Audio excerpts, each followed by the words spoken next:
আমি ইবাদত 140-এ বল করতাম, খুব ভালো শেপে ছিলাম। আমার আবার ইনজুরিতে পড়ছি, আমার এটা আসতে হবে। দ্যাটস দ্য স্পিরিট, এবং এইভাবে মোটো নিয়ে প্র্যাকটিস করতে হবে। ওনার কি আছে সেই স্পিডটা? অবশ্যই আছে। এখনও ইবাদতেরটা এখনও সময় সাপেক্ষ ব্যাপার। কেন এই খেলাটা তো শুধু রানিং না। আমরা যে এখন আমি উপর থেকে দেখলাম ছেলে অনেক শাটল দিতেছে, এটা তো আসলে হলো না। কেন আমি রানিং করতেছি এক জিনিস, আর বল হাতে যে মনে করেন 140-এ বল করবো, শরীর অনেক বেশি শক্তি যাবে, অনেক ফোর্স জেনারেট করতে হবে। তো ও ও আমাদের যে রিহ্যাবের যে প্রোগ্রাম, ওটার মধ্যেই ও আছে।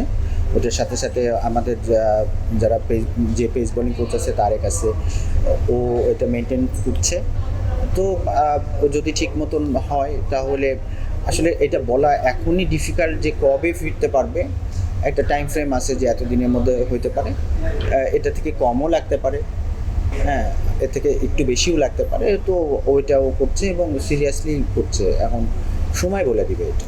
তার যে ধরনের ইনজুরি, এসিএল ইনজুরি, এই ধরনের ইনজুরি আসলে পুরো ওয়ার্ল্ডে ফুটবলার বলি কিংবা ক্রিকেটার বলি একটু সময় সাপেক্ষ, পাশাপাশি ফর্মে ফিরতে বা আগের রিদমে ফিরতে খুব ডিফিকাল্টিস ফেস করেন। বিশেষ করে যারা ফুটবলার আছেন তাদের জন্য তো একদমই কঠিন। আপনার কি মনে হয় তিনি যে ফর্মে থেকে ইনজুরিতে পড়েছিলেন গত বছর আফগানিস্তানের সাথে, তার জন্য আসলে ওই রিদমে ফেরার পরে একটু কঠিন কিনা? কঠিন তো থাকবেই, তাই বলে করবো না? আমি যদি বলি এভারেস্টে ওঠা কঠিন, তাই কেউ উঠবো না? কঠিন বলে আসলে কিছু কথা না, আমার এটা করতেই হবে, এটাই হলো গিয়ে কথা। আমি ইবাদত 140-এ বল করতাম, খুব ভালো শেপে ছিলাম। আমার আবার ইনজুরিতে পড়ছি, আমার এটা আসতে হবে। দ্যাটস দ্য স্পিরিট, এবং এইভাবে মোটো নিয়ে প্র্যাকটিস করতে হবে। ওনার কি আছে সেই স্পিডটা? অবশ্যই আছে। কত মাস আনুমানিক লাগতে পারে, মানে আসছে যে ক্রিকেট সিজন শুরু হবে এনসিএল, সেখান থেকে কি তাকে পাওয়া আর একটু সময় লাগতে পারে, তারপরে এগুলো আসলে মেডিকেলের ব্যাপার, যেটা আমি বলাটা ঠিক হবে না। আমি করতে পারি, আমি এখানে নিয়ে আসছি যে নর্মালি যেটা এতদিন যেটা ছিল যে রিহ্যাবের প্লেয়াররা ওই এইচপির একাডেমি মাঠের এদিক ওদিক ফিজিওরা দেখতো, এদিক ওদিক ট্রেনিং করতো, লম্বা সময় লাগতো।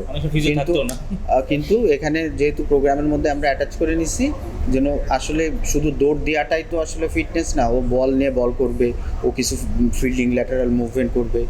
এর জন্য আমরা আসলে ন্যাশনাল টিমে যারা ইনজুরিতে থাকবে তারা টাইগার্সের প্রোগ্রামের মধ্যে অ্যাড হবে। কেন টাইগার্সের প্রোগ্রাম মানে এই যে প্রোগ্রামের মধ্যে থাকলে সুইমিং করবে, এই করবে, সেই করবে, অনেক কিছু মিলেই আসলে আপনি তাড়াতাড়ি রিকভারি করতে পারবেন। বাউন্ডারি লাইনের পাশে দাঁড়িয়ে সে কাজ করছে দেখলাম, পাশেই আবার অনেকেই ম্যাচ খেলছে, নিশ্চয়ই এটা ক্ষুধাটা বেড়ে যায়, তার একটা মাঠে ফেরার তাড়নাটা আরও বেড়ে যায় এই সিচুয়েশন।